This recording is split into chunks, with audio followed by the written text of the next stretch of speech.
Welcome back to our YouTube channel medical and nurses. सब मेरा नाम है कीर्ति और आज हम बात करेंगे चाइल्ड हेल्थ नर्सिंग और पीडियाट्रिक के मोस्ट इम्पॉर्टेंट एमसीक्यूज़ की, जो कि आपके अपकमिंग एग्जाम में, चाहे वो एनबीएस का पेपर होने वाला हो, उड़ीसा में सीएचओ का पेपर होने वाला है 5 मार्च को, 8 मार्च को एनबीएस का पेपर है एंड मार्च एंड तक है जो आपका एनएचएम सीएचओ एमपी का होगा, डीएमईआर एम्स पटना।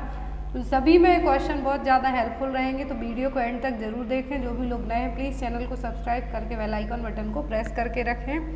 तो अभी अपकमिंग टाइम में, क्योंकि अब 2002 है जो जनवरी फरवरी मार्च 3rd मंथ चल रहा है, यहाँ पर बहुत सारी वैकेंसीज आती जा रही हैं, न्यू वैकेंसी आ रही हैं, तो सभी में क्वेश्चन हेल्पफुल रहेंगे। और हमारी ऑफिशियल ऐप है मेडिकल एंड नर्सेस हब के नाम से ही आपको प्ले स्टोर में मिल जाएगी, वहाँ से डाउनलोड कर सकते हैं। लिंक डिस्क्रिप्शन बॉक्स में दे दी जाएगी, जहाँ से आपको आज जो हमने शुरू से लेके एंड तक अभी जो 5 है जो मॉक टेस्ट कंप्लीट हो गए हैं, इनकी पीडीएफ आज आपको इवनिंग 5 o'clock तक अवेलेबल हो जाएगी। तो वहाँ से आप इन पीडीएफ फॉर्मेट में इनको ले सकते हैं और चैलेंजिंग क्विज खेल सकते हैं, क्योंकि जो चीज़ें हम चैनल पर पढ़ते हैं उनके डिफरेंट है जो हम ऐप पर आपको चैलेंज क्विज में रखते हैं, इससे आपका 2 जगह से ज़्यादा प्रिपरेशन हो सके। तो यहाँ पर लास्ट में मैंने आपको एक क्वेश्चन दिया था, क्वेश्चन था maximum incidence of pertussis is seen in. तो पर्ट्यूसिस के सबसे ज़्यादा केसेस हैं जो कब देखने को मिलते हैं। तो यहाँ पर ऑप्शन में था 0 to 2 years, 3 to 4 years, 0 to 5 years और 8 to 12 years। तो जनरली पर्ट्यूसिस है इसके सबसे ज़्यादा केस कब देखने को मिलते हैं, 0 to 2 years के बच्चों में। किसमें? 0 to 2 years के बच्चों में। और ड्रॉपलेट इन्फेक्शन है जो कि रेस्पिरेटरी ट्रैक्ट को अफेक्ट करेगा। पर्ट्यूसिस का दूसरा नाम होता है वूफिंग कफ और 100 दिन की खांसी और 100 days कफ एंड पर्ट्यूसिस। तो ये आपको इनके नाम याद रखना है। बॉर्डेटेला पर्ट्यूसिस इसका बैक्टीरिया है। कॉजिटिव एजेंट क्या है? बॉर्डेटेला पर्ट्यूसिस। एंड इसका जो इंसिडेंस है, इंसिडेंस का मतलब न्यू केस, इंसिडेंस से मतलब होता है कि न्यू केस होते हैं। तो जनरली पर्ट्यूसिस सबसे ज़्यादा 0 to 2 years के बच्चों को अफेक्ट करेगा।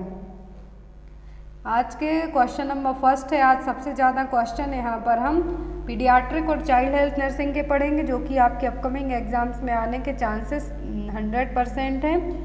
तो यहाँ पर फर्स्ट क्वेश्चन है, A 2-year-old child was brought to the OPD by his parents with complaint of not eating anything on animation. Her weight is, sorry यहाँ पर एग्जामिनेशन है,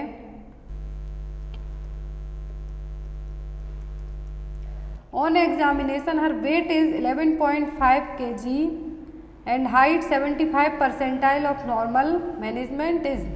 तो यहाँ पर ओपीडी में एक बच्चे को लाया गया है, 2 साल का बच्चा है, उसका वेट कितना है? 11.5 kg है, हाइट उसकी 75 परसेंटाइल है। तो यहाँ पर नॉर्मल मैनेजमेंट क्या होगा?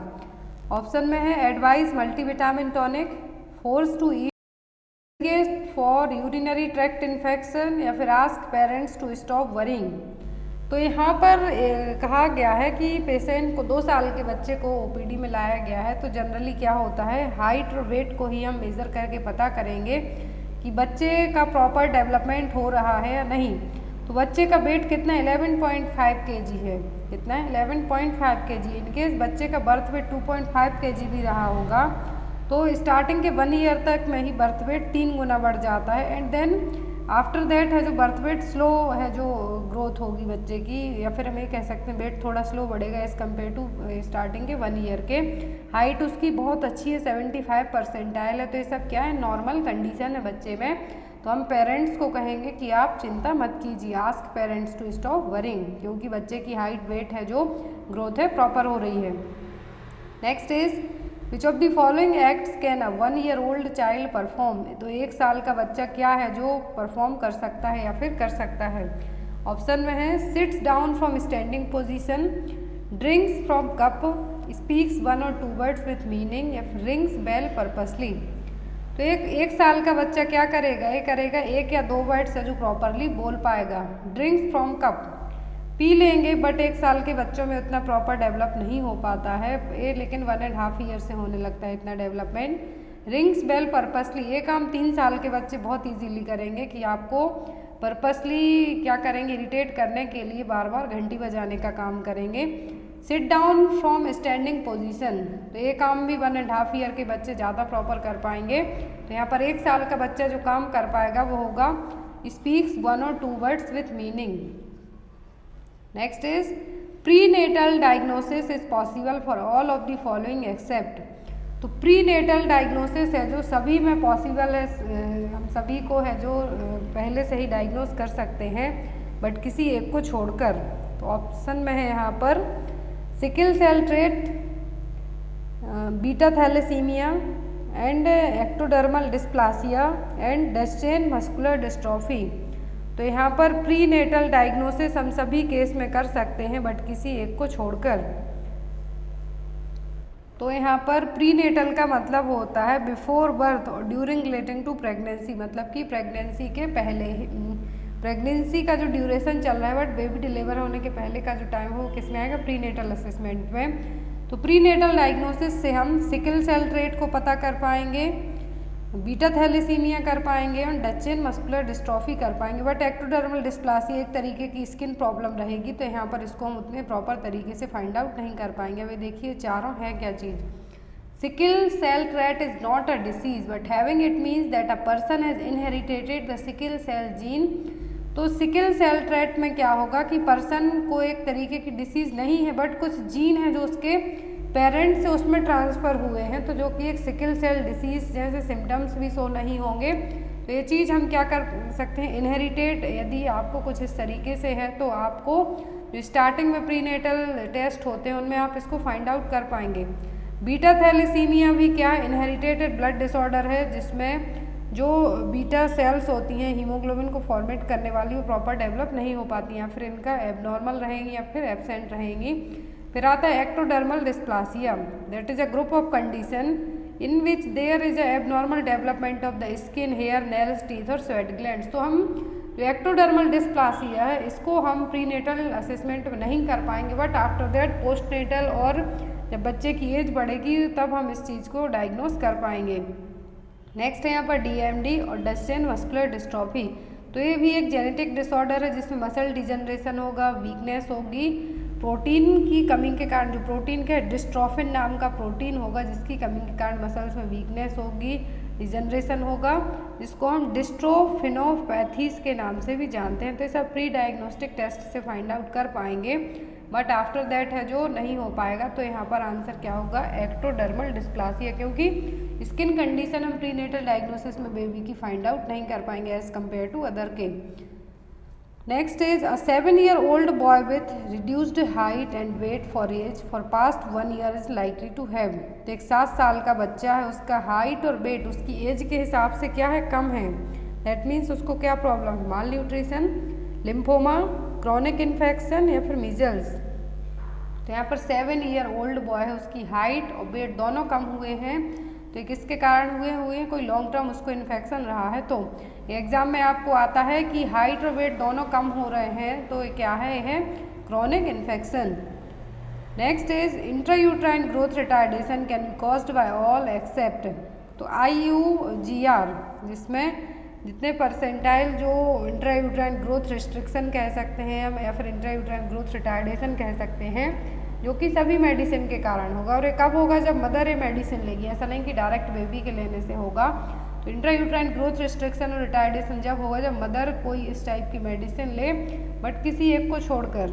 ऑप्शन में निकोटिन, एल्कोहल, प्रोप्रानॉल या फिर फिनोथियाजिन।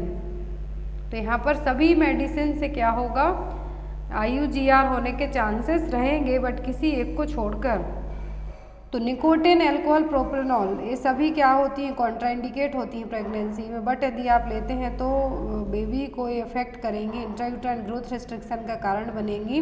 तो यहाँ पर जो नहीं होगी वो क्या होगी, फिनोथियाजिन। फिनोथियाजिन क्या है, एक एंटीसाइकोटिक मेडिसिन है जो कि सीजोफ्रेनिया, बाइपोलर, नोजिया, वॉमिटिंग को कंट्रोल करने में यूज़ की जाती है और इवन स्टार्टिंग प्रेगनेंसी में ये मेडिसिन दी भी जाती है। बट यहाँ पर निकोटिन, एल्कोहल, प्रोप्रानॉल ये तीनों हैं जो क्या की जाएंगी, अवॉइड की जाएंगी और इनके लेने से IUGR की सिचुएशन डेवलप होगी बेबी को। Next is which of the following childhood disorder improves with increase in age. तो कौन सा चाइल्डहुड डिसऑर्डर है कि जो एज बढ़ेगी वैसे वैसे ठीक हो जाएगा अपने आप। Conduct disorder, emotional problems, temper tantrum या फिर स्लीप डिसऑर्डर। जैसे जैसे बच्चे की एज बढ़ती है, बच्चे में क्या चीज़ें हैं जो हम कहते हैं टेम्पर टेंट्रम या फिर attention deficit hyper activity disorder, सभी क्या होते जाते हैं, एज के साथ हैं धीरे धीरे ठीक होते जाते हैं। तो यहाँ पर आपका आंसर क्या होगा, सी। जैसे जैसे एज बढ़ेगी वैसे वैसे बच्चों के टेम्पर टेंट्रम हैं जो ठीक होते जाते हैं। Next is a normal infant sit briefly leaning forward on his hands, reach for and grasp a cube and transfers it from hand to hand.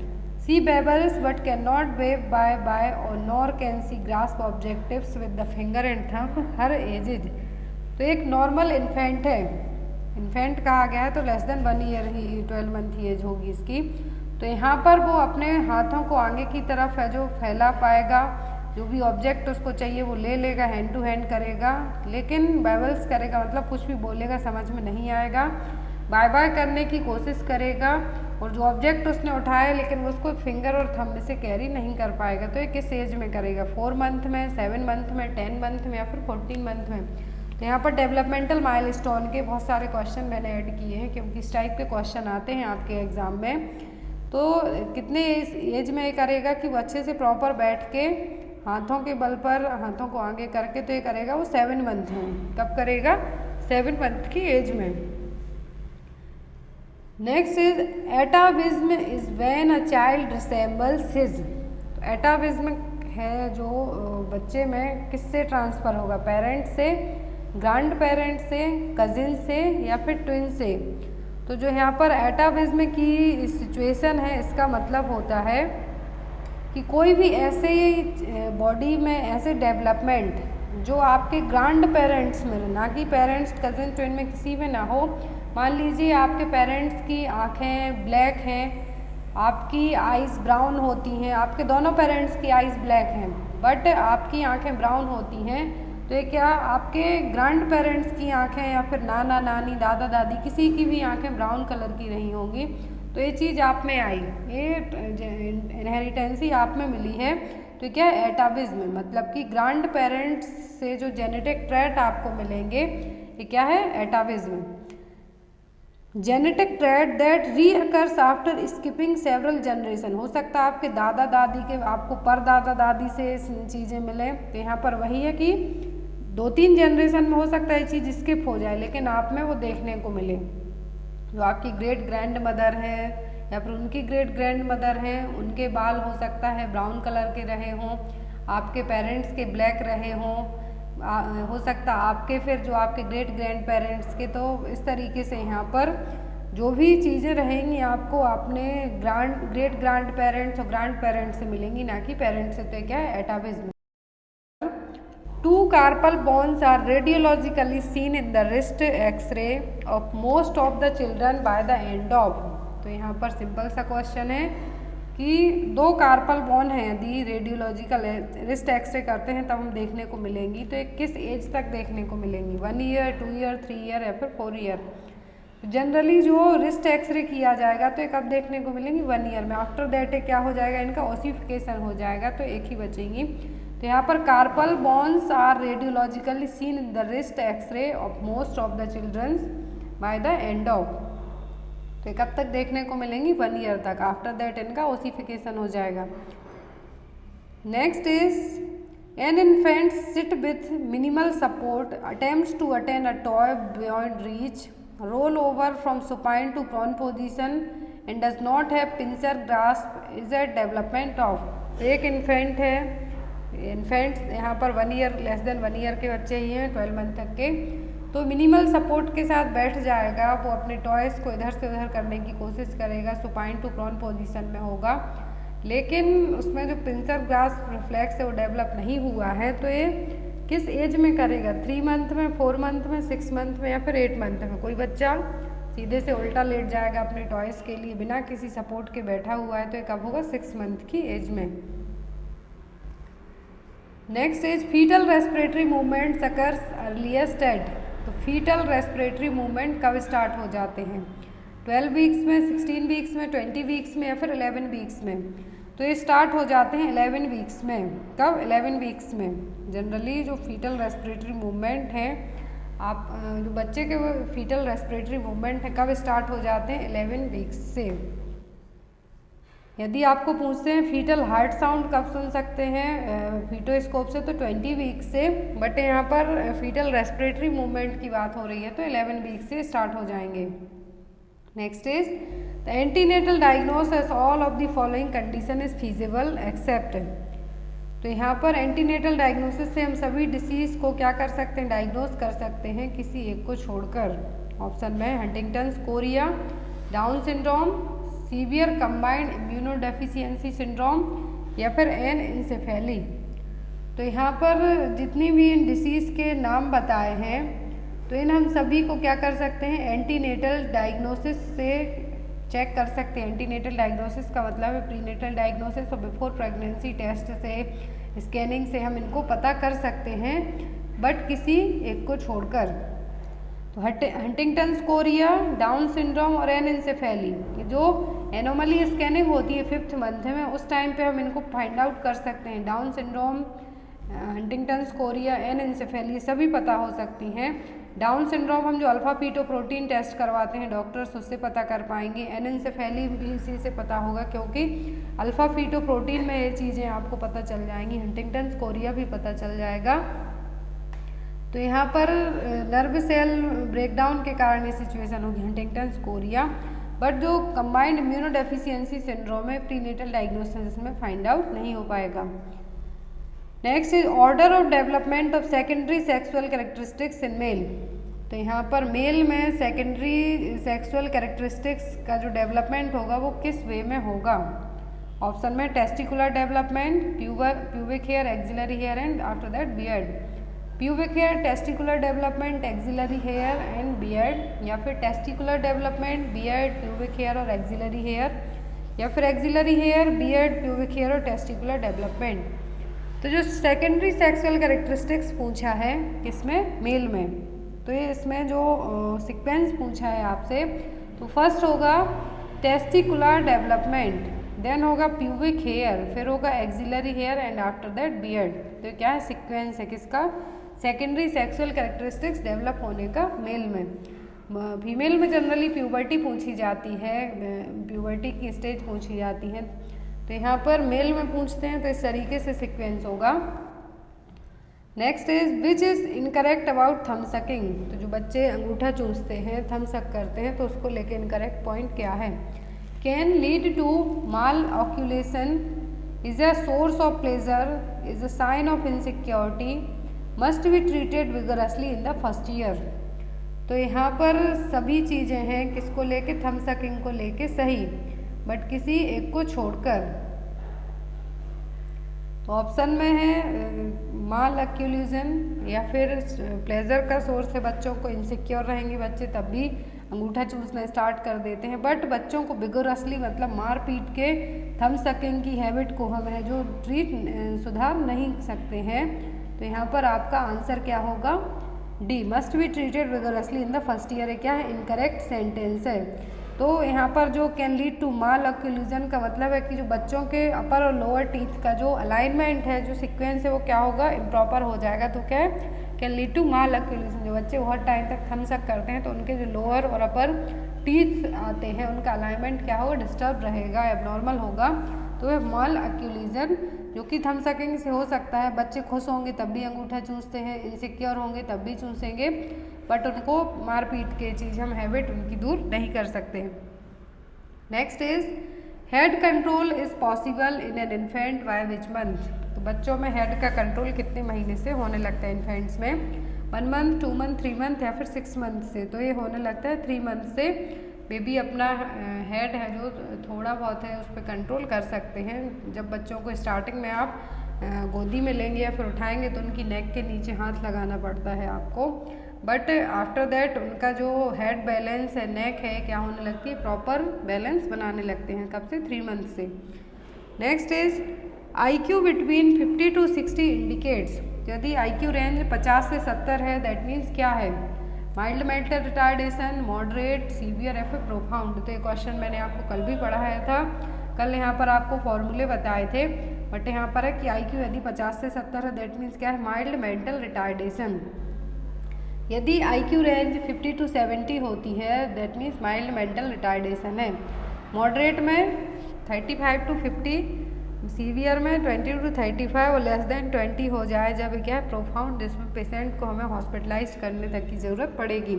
Mild moderate को ट्रीट किया जा सकता है बट सीवियर और प्रोफाउंड को hospitalisation की ज़रूरत पड़ेगी क्योंकि दूसरों पर फुली डिपेंडेंट हो जाएंगे। Next is preference of use of one hand is evident by, तो एक हाथ का यूज़ करना है। कहते हैं कि बच्चा क्या है लेफ्ट हैंड है या राइट हैंड है, हाथ दोनों यूज़ करेगा बट आप भी लिखने के लिए मोस्टली लोग राइट हैंड यूज़ करते हैं, कुछ लेफ्ट हैंड यूज़ करते हैं। तो यहाँ पर वही है कि कौन जो हैंडनेस है यहाँ पर हैंडीनेस है ये कब देखने को मिलेगी, 6 मंथ में, 1 ईयर में, 2 ईयर में या फिर 3 ईयर में। तो preference of use of one hand आप इसको 2 साल में अच्छे से प्रॉपर तरीके से समझ सकेंगे कि आपका बच्चा लेफ्ट हैंडर है या फिर राइट हैंडर है। Next is fetal bradycardia is defined as, तो फीटल ब्रेडिकार्डिया है जो डेफिनेशन क्या होगी, ऑप्शन में less than 100 beat per minute, between 100 and 200 beat per minute, less than 120 beat per minute या फिर less than 120 beat per minute for a period of 15 minute of continuous monitoring. तो fetal bradycardia में क्या होगा कि जो pulse rate है क्या होगी, स्लो रहेगी एज एक्सपेक्टेड से। नॉर्मली जो न्यूबॉर्न बेबीज़ की हार्ट रेट कितनी होती है, पल्स रेट कितनी होती है, 140 to 160 तक रहेगी है। बट यदि यहाँ पर फीटल ब्रेडिकार्डिया है तो क्या है बच्चे की जो पल्स रेट है तो 120 बीट पर मिनट रहेगी, सॉरी इससे कम होगी, लेकिन 15 मिनट तक जब आप इसको कंटिन्यूस मॉनिटरिंग करेंगे तब। यदि आपको ऑप्शन में ऑप्शन डी नहीं होता, ऑप्शन सी होता है तो आप इसको मार्क कर सकते हैं। बट यदि आपको ऑप्शन में सी और डी जैसे ऑप्शन हो तो आप ऑप्शन डी को मार्क कीजिए, क्योंकि हो सकता है कुछ और रीज़न रहे हो कि बच्चे की पल्स रेट है जो थोड़ा कम हुई है। बट यदि आप इसको कंटिन्यूस 15 मिनट तक मॉनिटर करेंगे और ये एस सेम है दैट मीन्स बच्चे को क्या है फीटल ब्रेडिकार्डिया। एडल्ट में पूछते तब less than 60 beat per minute होगा, बट फीटल में पूछा है तो less than 120 beat per minute, जो कि 15 मिनट कंटिन्यूस ऑब्जर्व करने के बाद। Next is regarding breath holdiness spells. Breath holdiness spells का मतलब क्या है, in children one of the following statement is not true. तो ब्रीथ होल्डीनेस स्पेल्स का मतलब पहले मैं आपको बता दूं कि इसमें सही पॉइंट्स सभी हैं किसी एक को छोड़कर।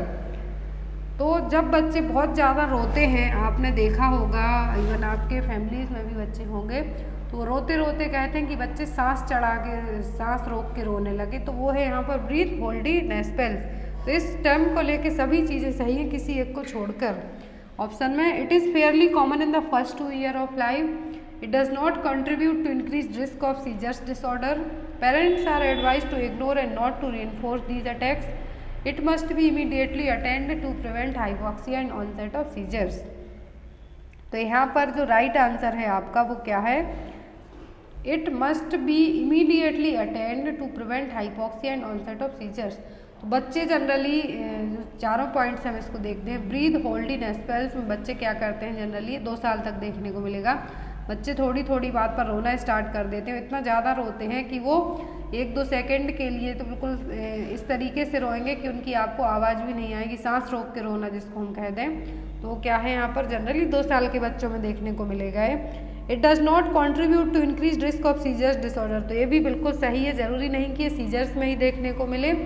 Parents are advise to ignore, तो पेरेंट्स को एडवाइस किया जाता है कि बच्चों को इतना चिड़चिड़ा टेम्पर टेंट्रम ना दिलवाएं जिससे बच्चे इस तरीके से रोना स्टार्ट करें या फिर दोबारा उनको इस टाइप के अटैक्स आएँ। तो यहाँ पर जो सही पॉइंट नहीं है वो क्या है, D, it must be immediately attend to prevent hypoxia and onset of seizures. तो बिल्कुल भी नहीं, आपको जो यहाँ पर इनकरेक्ट है वो यही है ऑप्शन नंबर डी, बाकी ये सभी चीज़ें सही हैं। Breath holding spells are brief period when young children stop breathing for up to 1 minute. तो यहाँ पर क्या कहा, जो टर्म कंसीडर किया जाता है ब्रीथ होल्डिंग स्पेल्स के लिए जब बच्चे 1 मिनट से ज़्यादा तक के लिए सांस रोक लें। जनरली इसमें ऐसे केस में बच्चों की कॉन्शियसनेस भी चली जाती है, अनकॉन्शियस हो जाते हैं। बट रेयरली बच्चों को जब गुस्सा आती है, बहुत ज़्यादा चिड़चिड़े होंगे या फिर पेन होगा या डरेंगे तभी इस टाइप से रोते हैं। तो यहाँ पर आपका आंसर होगा D. Next is 18-month-old baby presents with recurrent episodes of excessive crying followed by cyanosis, unconsciousness and occasional seizures since 9 months of age. The most likely diagnosis is, तो यहाँ पर 18 महीने का बच्चा है, बार बार उसको रोना आ रहा है, साइनोसिस हो रहा है, स्किन ब्लूइश कलर की देखने को मिल रही है, अनकॉन्शियसनेस हो रही है और कभी कभी ओकेजनली कभी कभी 9 मंथ की एज में उसको सीजर्स भी आए हैं। जब बच्चा 9 महीने का था तब से ये प्रोसेस चल रही है और अभी रिसेंट में 18 महीने का है। तो आप इस बच्चे के लिए क्या डायग्नोज बनाएंगे? इसको एपिलेप्सी है, एनोक्सिक स्पेल्स है, ब्रीथ होल्डिंग स्पेल्स या फिर वैसोवैगल अटैक्स आ रहे हैं। तो जो चीज़ हमने जस्ट अभी पढ़ी है यहाँ पर वही है कि बच्चे को क्या हो रहे हैं, ब्रीथ होल्डिंग स्पेल्स है, बच्चे को साइनोसिस हो रहा है, अनकॉन्शियसनेस भी हो रही है, वही बार बार उसके रोने के कारण ये सिचुएशन डेवलप हो रही है। रेयर केस में सीजर्स भी आ जाते हैं उसको। तो क्या है, ब्रीथ होल्डिंग स्पेल्स। बच्चा जब सांस रोकेगा तो कुछ ना कुछ बॉडी तो आपकी रिएक्ट करेगी ही। तो यहाँ पर वही चीज़ है। Next is which among the following is not expected in a 3-year-old child?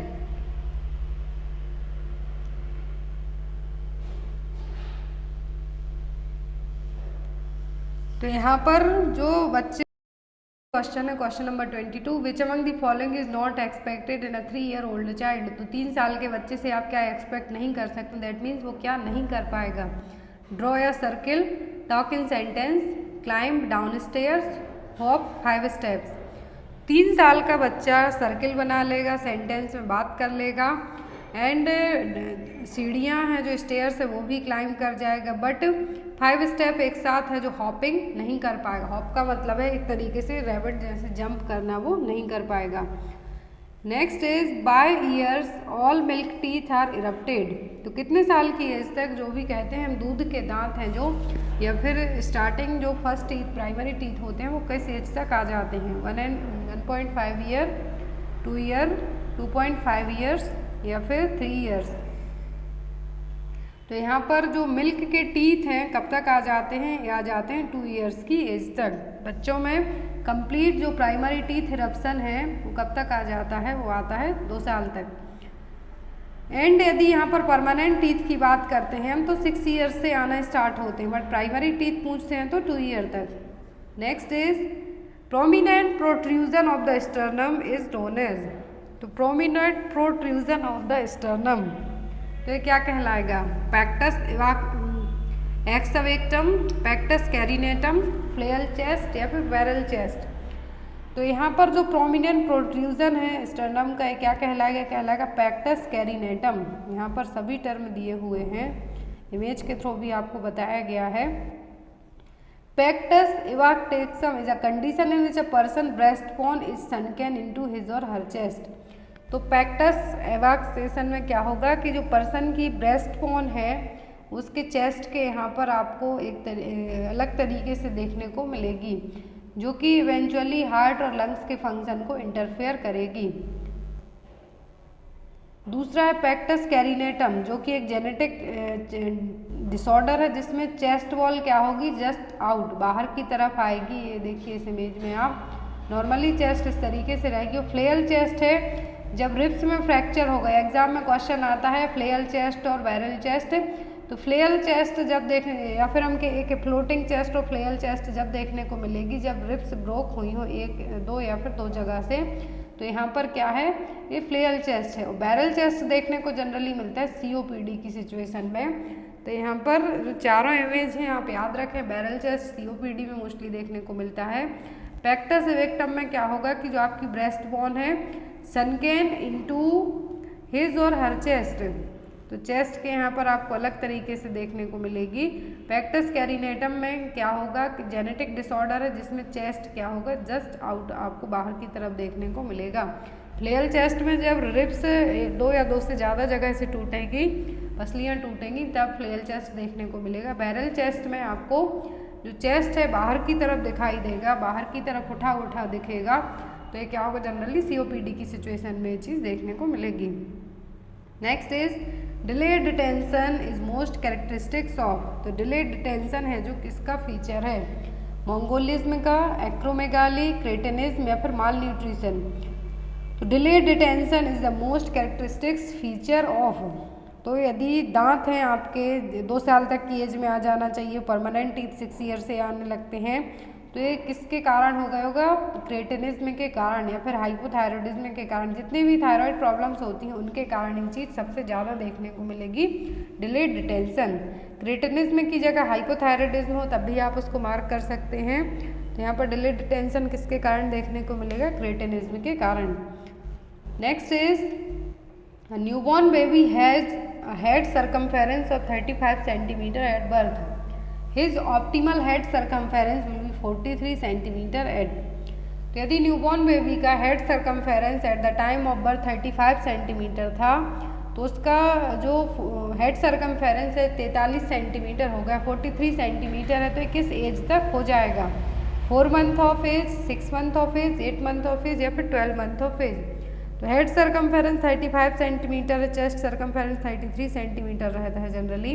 तो ये 43 सेंटीमीटर हो जाएगा कब तक? 12 मंथ की एज तक, 12 महीने की एज तक बेबी का हेड सर्कमफेरेंस 40 टू 45 सेंटीमीटर तक, जनरली 43 टू 45 होता है। तो अकॉर्डिंग टू ऑप्शन के हम जाते हैं तो आंसर क्या होगा आपका? D, 12 month of age.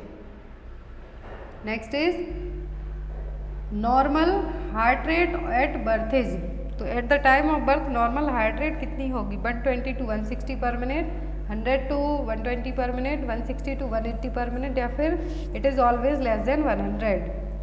तो यदि बेबी की हार्ट रेट है लेस देन 120 जाती है तो ये क्या हो जाता है?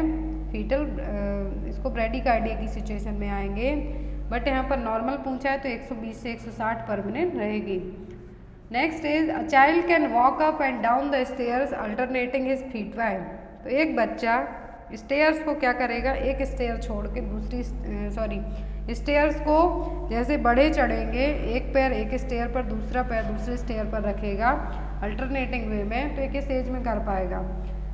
12 मंथ, 24 मंथ, 36 मंथ या फिर 48 मंथ। तो एक आम बच्चा है जो 24 मंथ में, 2 साल का बच्चा प्रॉपरली स्टेयर्स को क्लाइंब कर पाता है। तो यहाँ पर आपका आंसर होगा बी, 24 मंथ।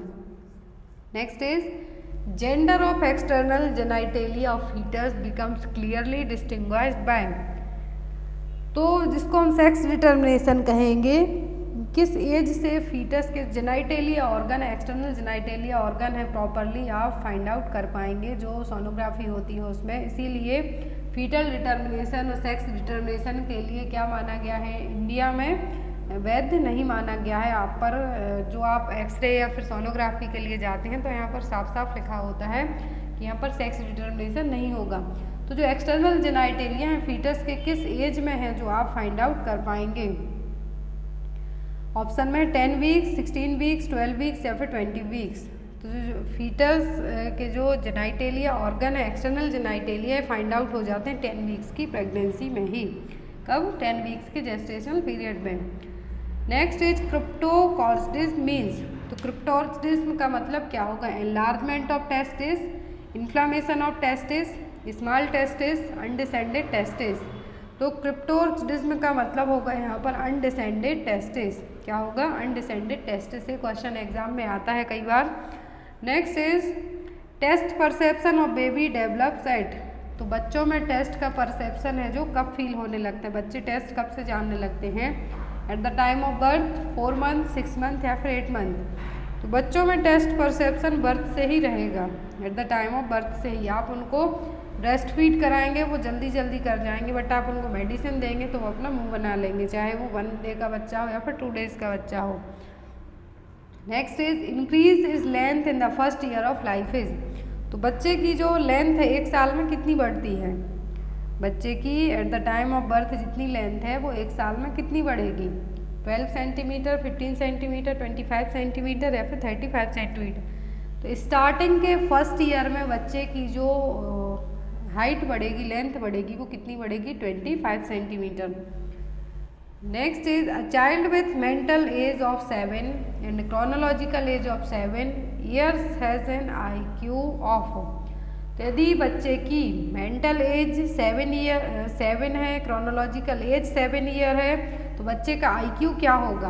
ऑप्शन में 100, 120, 145 या फिर 80।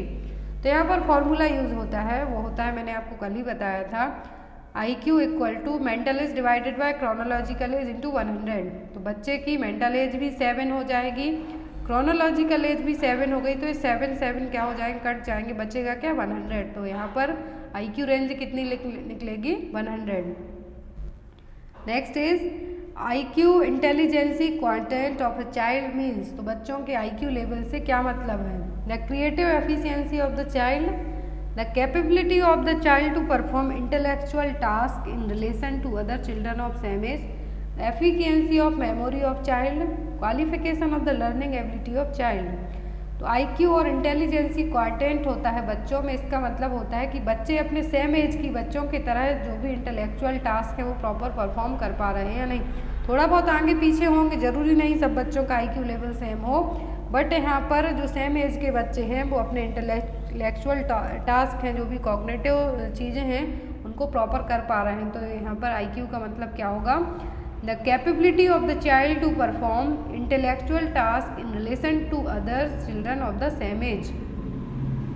Next is normal height with decreased bone age is seen in, तो बच्चों की हाइट नॉर्मल है बट बोन्स क्या हो रही हैं, कम हो रही हैं, तो किस में देखने को मिलेगा, Cushing syndrome, hypothyroidism, thanatophoric dwarfs, या फिर height with decreased bone age का मतलब क्या होगा कि हाइट नॉर्मल है बच्चे की बट जो बोन्स की एज है, जो जिस एज में बोन्स होनी चाहिए, लॉन्ग होनी चाहिए, शॉर्ट होनी चाहिए, तो यहाँ पर बोन की एज क्या हो रही है, कम हो रही है। तो ये कब देखने को मिलेगा, कुशिंग सिंड्रोम में, हाइपोथायरॉयडिज्म में, थैलेटोट्रोपिक ड्वार्फ्स में, या फिर डाउन सिंड्रोम में। तो ये देखने को मिलेगा आपको किसमें, कुशिंग सिंड्रोम में, किसमें, कुशिंग सिंड्रोम में। नेक्स्ट क्वेश्चन है यहाँ पर, in asymmetrical intrauterine growth restriction which organ is not affected. यदि असिमेट्रिकल IUG ग्रोथ रिस्ट्रिक्शन है, यहाँ पर दो टाइप का होता है IUGR, असिमेट्रिकल और सिमेट्रिकल। तो यहाँ पर कहा असिमेट्रिकल में कौन सा ऑर्गन अफेक्ट नहीं होगा, ऑप्शन में सबक्यूटेनियस, मसल, लिवर या फिर ब्रेन। तो सबक्यूटेनियस फैट, मसल और लिवर ये सब अफेक्ट होंगे किसमें, असिमेट्रिकल में, बट यहाँ पर ब्रेन अफेक्ट नहीं होगा। अब हम देखेंगे कि है क्या। तो सिमेट्रिकल IUGR और असिमेट्रिकल IUGR में क्या होगा, तो जो early onset seen in 20% cases, तो ये स्टार्टिंग में देखने को मिलेगा आपको symmetrical intrauterine growth restriction, but asymmetrical 80% case में आफ्टर दैट है जो लेट ऑनसेट आपको फाइंड आउट होगा, मतलब कि प्रेगनेंसी के स्टार्टिंग टाइम में पता नहीं चलेगा आपको, but end of the pregnancy ये पता चलेगा। एटियोलॉजी, इसमें जेनेटिक डिसऑर्डर हो सकते हैं, स्पेशली इंट्रिंसिक टू फीटस, जो इन्फेक्शन है वो हो सकता है, बट इसमें क्रोनिक प्लेसेंटल इनसफिशियंसी, जो कि प्लेसेंटा में कोई एबनॉर्मेलिटी है, तब आपको लेट और असिमेट्रिकल IUGR देखने को मिलेगा। तो टोटल सेल नंबर कम रहेंगे, सेल साइज लेकिन नॉर्मल रहेगी। सिमेट्रिकल में क्या होगा, सेल नंबर कम होंगे लेकिन साइज प्रॉपर होगी। एंड यहाँ पर जो ऑल पैरामीटर्स, जो भी head circumference, BPD, AC, FL, fetal length, ये सभी चीज़ें क्या देखने को मिलेंगी, एज एक्सपेक्टेड से कम देखने को मिलेंगी, बट असिमेट्रिकल में ये सभी चीज़ें क्या होंगी, ज़्यादा होंगी, लेकिन जो एब्डोमेन है वो छोटा रहेगा। तो यहाँ पर यही कहा है कि जो बच्चे का असिमेट्रिकल IUGR है तो सब ऑर्गन अफेक्ट होंगे।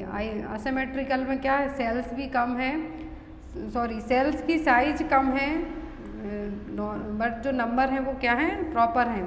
तो यहाँ पर असिमेट्रिकल में ब्रेन है जो अफेक्ट नहीं होगा। बच्चे की साइज असिमेट्रिकल में प्रॉपर बच्चा है जो अच्छा बड़ा होगा, सेल साइज जिसमें छोटी होगी, लेकिन बच्चे की जो हाइट हेल्थ है वो बड़ी होगी। Next is the average blood pressure of 1 year old child. तो 1 साल के बच्चे का ब्लड प्रेशर कितना होगा, 120/80, 75/50, 95/65 या फिर 60/30। तो जो 1 साल के बच्चे का ब्लड प्रेशर यदि हम चेक करेंगे तो कितना होगा, ये होगा 75/50। Next is anthropometric assessment which does not show much changes in 1 to 4 years. तो जो हम एंथ्रोपोमेट्रिक असेसमेंट करेंगे, जिसमें हम generally mid arm circumference check करते हैं, हेड सरकमफेरेंस चेक करेंगे, तो यहाँ पर जो असेसमेंट हम लेंगे तो इसमें एंथ्रोपोमेट्रिक असेसमेंट में कौन सी ऐसी चीज़ है जिसमें ज़्यादा चेंजेस देखने को नहीं मिलेंगे, mid arm circumference, skin fold thickness, chest circumference, head circumference ratio या फिर हाइट। तो 1 से 4 साल के बच्चे की आप स्किन देखेंगे तो वो भी चेंज रहेगी एज़ कम्पेयर टू 1 साल के बच्चे की, और 3 से 4 साल के बच्चे की स्किन आप देखेंगे चेंज आपको देखने को मिलेंगे। 1 ईयर के बच्चे की स्किन बहुत ज़्यादा सॉफ्ट होगी, स्किन फुल थिकनेस रहेंगे। दूसरा आता है चेस्ट सरकमफेरेंस। तो हेड सरकमफेरेंस चेस्ट सरकमफेरेंस का रेशियो भी अलग रहेगा। हाइट भी 1 साल के बच्चे की यदि 75 सेंटीमीटर है तो 4 ईयर के बच्चे की जो हाइट है 100 सेंटीमीटर तक रहेगी यदि हम एवरेज बात करते हैं तो। बट यहाँ पर मिड आर्म सरकमफेरेंस आप चेक करेंगे तो ज़्यादा चेंजेस देखने को नहीं मिलेंगे, 1 या 2 पॉइंट का डिफरेंट होगा, but as compare to in 3 points के। तो एंथ्रोपोमेट्रिक असेसमेंट यदि हम करते हैं तो ज़्यादा चेंजेस देखने को नहीं मिलेंगे किसमें, मिड आर्म सरकमफेरेंस में। Next is sustainable development goals and targets are to be achieved by. जो सस्टेनेबल डेवलपमेंट गोल्स हैं तो इसके टारगेट है कब तक अचीव करने हैं, 2020 तक, 2025 तक, 2030 तक या फिर 2015 तक। जो सस्टेनेबल डेवलपमेंट गोल्स हैं हमें 2030 तक इनको अचीव करना है। इस गोल्स के तहत 17 इंटरलिंक्ड गोल्स रखे गए थे। तो इसमें क्या कहा गया था, यूनाइटेड नेशन की जो जनरल असेंबली है यहाँ पर 2030 तक ये एजेंडा हमें कंप्लीट करना है, और जो SDG है 2015 में सेट किए गए थे। तो इसके जो 17 क्या गोल हैं, नो पॉवर्टी मतलब बिल्कुल गरीबी नहीं, जीरो हंगर भुखमरी भी नहीं, good health and wellbeing, quality education, gender equality होना चाहिए, क्लीन वाटर एंड सैनिटेशन होना चाहिए, अफोर्डेबल एंड क्लीन एनर्जी होना चाहिए, decent work and economic growth भी होना चाहिए, इंडस्ट्री इनोवेशन एंड इंफ्रास्ट्रक्चर भी डेवलप होना चाहिए, इनइक्वालिटी को कम करना है, सस्टेनेबल सिटीज़ और कम्युनिटीज़ डेवलप करना है हमें, जो रिस्पॉन्सिबल कंजप्शन और प्रोडक्शन है उसको बढ़ाना है, क्लाइमेट एक्शन लेना है, life below water, life on land, piece justice and strong institution and partnership for the goals.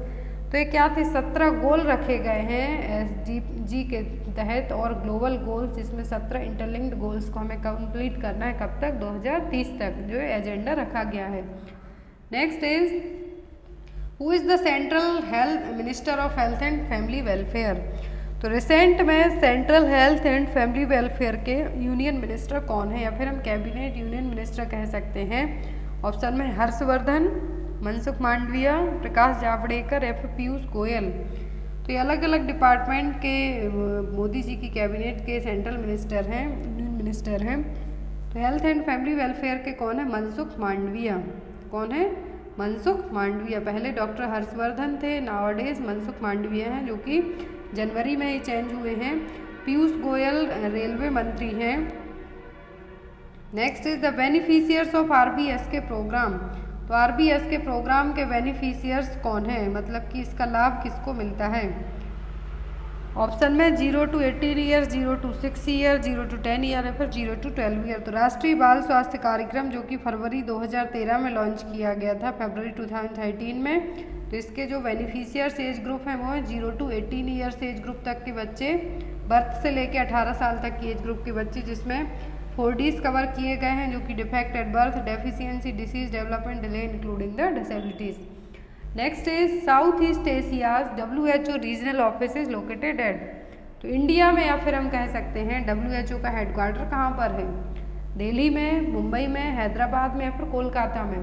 तो वर्ल्ड हेल्थ ऑर्गेनाइजेशन का यदि हेडक्वार्टर, ओनली हेडक्वार्टर पूछते तो हमें जेनेवा कहना है, बट यदि पूछते साउथ ईस्ट एशिया में कहाँ पर है तो ये दिल्ली में। Next is world's first nursing school was started in. विश्व का पहला नर्सिंग स्कूल कहाँ ओपन हुआ था, लंदन में, इंडिया में, अमेरिका में या फिर इटली में। वर्ल्ड का पहला नर्सिंग स्कूल खोला था इटली में। Next is revised national health policy of India was announced in. तो रिवाइज्ड नेशनल हेल्थ पॉलिसी है इंडिया में कब अनाउंस हुई थी, 2000, 2021, 2022 या फिर 2023।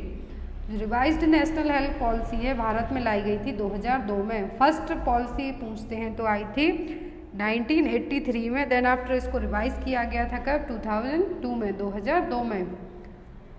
Next is when is international yoga day celebrated. तो हम अंतर्राष्ट्रीय योग दिवस कब मनाते हैं, जून 21, मार्च 21, अप्रैल 22 या फिर मई 31। तो यहाँ पर हम इंटरनेशनल योगा डे कब मनाते हैं, 21 जून को 21 जून को। और इस बार 2022 की थीम है योगा फॉर वेलबींग। जितने भी इंटरनेशनल हेल्थ डेज हैं, नेशनल हेल्थ डेज हैं, उनकी डेट और थीम आप याद रखें। एटलीस्ट 4 क्वेश्चन तक आपको एग्जाम में आ जाते हैं। तो इंटरनेशनल योगा डे की थीम इस बार क्या रहेगी? योगा फॉर वेलबींग, क्योंकि हर साल चेंज हो जाती है। और जितनी भी जो थीम होती हैं इनको डिसाइड कौन करता है? WHO। ओनली नर्सिंग डे की थीम छोड़कर, जो कि इंटरनेशनल नर्सेज डे, इसकी थीम को छोड़कर बाकी सभी थीम WHO डिसाइड करता है। नर्सिंग की जो थीम होती है, इंटरनेशनल नर्सेज डे की थीम होती है, वो है जो INC डिसाइड करेगा।